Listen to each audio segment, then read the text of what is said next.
इस वीडियो का मकसद सिर्फ़ और सिर्फ मालूमात आप तक पहुंचाना है।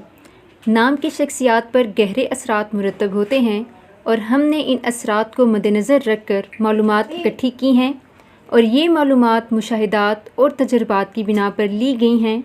इस वीडियो का मकसद हरगिज़ किसी की दिल आज़ारी करना नहीं है।